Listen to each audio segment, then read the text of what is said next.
जाएंगे संविधान निर्माता। ये सामूहिक कार्य है और जितने भी संविधान के बनाने वाले थे, चाहे कमेटी के सदस्य थे, चाहे चेयरमैन थे, जो मैंने सुना है 6 कमेटियाँ थी, तो उन सबके जो अध्यक्ष थे और सदस्य सारे के इसके लिए साधुवाद के पात्र हैं।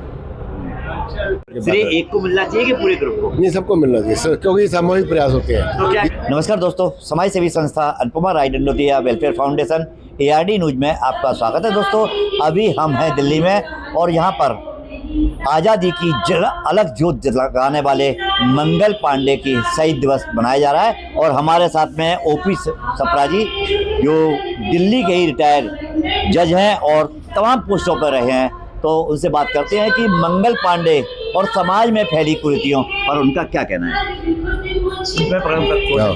मेरा इस संबंध में ये निवेदन है कि जो राष्ट्र हमारा है, क्रांतिकारी लोग हैं, जो शहीद लोग हैं या जिन लोगों ने समाज के परिवर्तन के लिए काम किया, जिनको हम सोशल इंजीनियर बोलते हैं, वो सारे के सारे मजबूत स्तंभ हैं। और मंगल पांडे जी जो है उनको प्रथम नायक कहा जाता है 1857 की क्रांति का।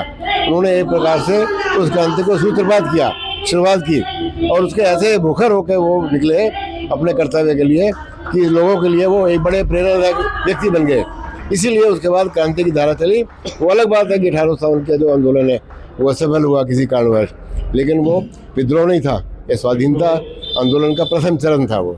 अच्छा, आज मंगल पांडे की शहादत के दिन देश में जो आज का वर्तमान, जिस वक्त आप शासन प्रशासन में थे, एक जज की हैसियत से भी आपने काम किया, कमिश्नर की हैसियत से भी आपने काम किया, वो आज जो शासन प्रशासन कार्य कर रहा है उस पर क्या कहना है आपका? क्योंकि आज लगातार चाहे न्यायालय हो, चाहे प्रशासनिक स्तर हो, चाहे शासन स्तर हो, हर जगह एक हिटलरशाही राज का आगाज हो रहा है और खास करके दिल्ली में, तो आपका क्या कहना है?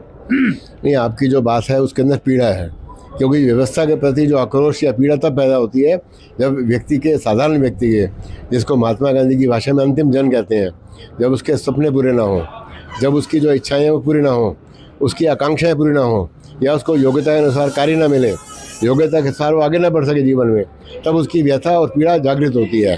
तो आपकी प्रति जो है उस पीड़ा को मैं नमन करता हूँ।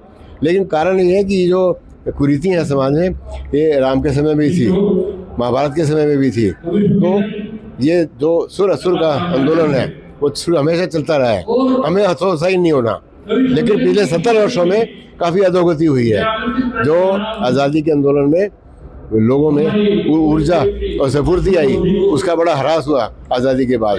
जो हमारे मूल्य धरोहर थी उसको लोगों ने छोड़ दिया और इसीलिए ये अधोपतन हुआ है। कारण कुछ भी रहे हो। अच्छा, एक चीज पूछना चाहते हैं, आपने कहा कि आज़ादी के बाद जो धरोहर थी, क्रांतिकारी थे, उन्होंने जिस उद्देश्य से भारत की आज़ादी के लिए अपना लहू बहाया, वो लहू और उनका लहू के साथ उनकी आत्मा रो रही है। आज ये बताइए कि जिस तरह से UGC है, जातिगत आरक्षण है, SC/ST एक्ट है, उसको लेकर असमानताएं फैलती जा रही है, इस पर आपको क्या कहना है? असमानता जो है असल में जो है हमारे मूल उद्देश्य उनसे हम हट गए। आप स्वाधीनता का हमारा संग्राम का आंदोलन देखिए या इवन संविधान को देखिए, हर जगह समानता कही गई है। और तो गीता में भी कहा गया है कि सारे वर्ण बराबर हैं। वर्ण का मतलब वहाँ किसी जाति प्रथा से नहीं है, वर्ण का मतलब है अलग अलग वर्क जो प्लेस है, जैसे कोई प्रोफेसर है, कोई वकील है, कोई स्वीपर है, कोई कंप्यूटर इंजीनियर है, इन सब वर्गों का समानता है, मानव अधिकार सब के बराबर है। अच्छा, संविधान की बात की है आपने, तो ये बताइए कि ग्वालियर से एक आवाज उठी है कि अम्बेडकर संविधान निर्माता नहीं है, BR राव संविधान निर्माता या 266, आपकी नहर में कौन है संविधान निर्माता? मैं इसमें एक बड़ा विशाल दृष्टिकोण रखता हूँ प्रियत। वो ये है कि जिसने भी सहयोग दिया है संविधान के निर्माण में, क्योंकि कई सारी कमेटियाँ थी, किसी अध्यक्ष सरदार पटेल थे, किसी का अम्बेडकर थे ड्राफ्टिंग कमेटी के, वो सारे निर्माता हमारे हैं और सब समान आदर के पात्र हैं। तो बीजेपी सरकार और कांग्रेस सरकार का कहना है कि सिर्फ अम्बेडकर ने संविधान का निर्माण किया है। नहीं, वो तो सही थे, लेकिन वो ग्रुप था पूरा। जैसे हम कोई मिलके काम करते हैं 4 व्यक्ति, तो सारे समान आदर के पात्र हैं। एक को मिलना चाहिए कि पूरे ग्रुप को? नहीं, सबको मिलना चाहिए क्योंकि सामूहिक प्रयास होते हैं। तो क्या कहना चाहेंगे संविधान निर्माता? ये सामूहिक कार्य है और जितने भी संविधान के बनाने वाले थे, चाहे कमेटी के सदस्य थे, चाहे चेयरमैन थे, जो मैंने सुना है 6 कमेटियाँ थी, तो उन सबके जो अध्यक्ष थे और सदस्य सारे के इसके लिए साधुवाद के पात्र हैं। आपसे एक बात पूछना चाहते हैं कि दिल्ली में केजरीवाल की सरकार लगातार 10-11 साल रही और अब बीजेपी की डबल इंजन सरकार है, दोनों में क्या अंतर देखना पड़ेगा? मैं ये मानता हूँ, मैं पहली बात है राजनीतिक व्यक्ति नहीं हूँ। मैं जब 2013 में रिटायर हुआ, मुझे घर पे 3 लोग आए बड़े बड़े केजरीवाल जी के टिकट देने के लिए। मैंने उनको मना कर दिया, मैंने कहा मेरी लाइन नहीं है।